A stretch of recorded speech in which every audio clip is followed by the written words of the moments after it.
Cystic fibrosis is a life-limiting disease that affects nearly 11,000 people across the UK. And now scientists and doctors at Imperial College in London are at the heart of a huge £15 million push to find effective treatments to improve lung health for people living with cystic fibrosis. We've finally got the resource and the recognition of the priority to be able to do this at sufficient scale that we can bring in really engaged collaborative partners with totally different expertise sets from our own.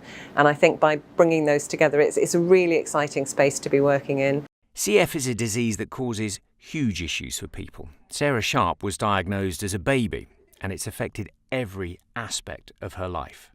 I wake up with this heaviness on my chest, struggling to breathe to various degrees. I also take 40 pills a day, which I'm very aware of because I fill up my own pill boxes once a week. So I know exactly what all of them are, but it's a lot and it surprises me every time. The Imperial-based hub is looking at finding new ways of detecting and diagnosing infections because, ironically, recent advances in treatments mean that CF patients don't produce as much sputum, which is good for them, but means it's much more difficult to analyse what's going on in the lungs and harder to spot when an infection might flare up into a full-blown exacerbation. There's two main angles, and one is to understand the way different pathogens and also organisms that might be helpful to our lungs, so-called commensals, how they interact with each other and with the body of the person with CF to impact health. And then the second part is to try and develop new ways of detecting and diagnosing those infections so that we know when to treat, so that we know when treatment has worked, and to try and provide an easier route through to infection detection.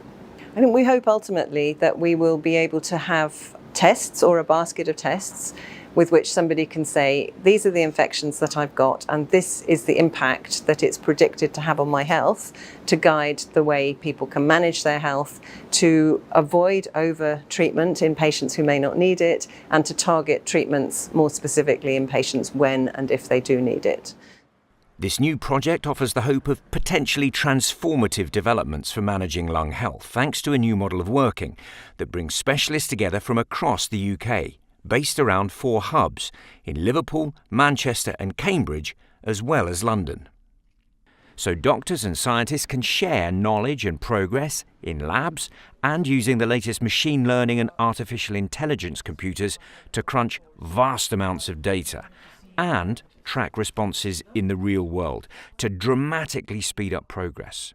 It's all being made possible by a pledge of £15 million in support from the medical research charity LifeArc and the Cystic Fibrosis Trust. The translational challenges that we have are very much focused around groups of patients and their families where we think they're underserved, and we think that there is a role for LifeArc to play in partnership with others. It's incredibly exciting to be part of this. Really pleased that we're able to support and provide funding and expertise to help accelerate the research that these hubs are looking to deliver, but absolutely we need to make that happen as quickly as we can, and hopefully through working with LifeArc in partnership we can really accelerate this.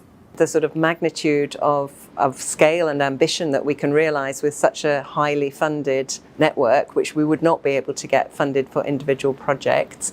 And I think also visibility and the fact that seeing Cystic Fibrosis Trust and LifeArc put so much importance on this particular issue, which was actually identified by the population living with cystic fibrosis as being a top priority in the James Lind Alliance exercise.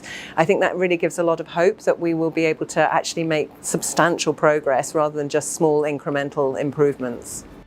The dream scenario in 5 years' time, I would want to have so few treatments that I can just fit it in quickly in 5 minutes before work, and I would love to be able to feel more confident in what I bring to the world.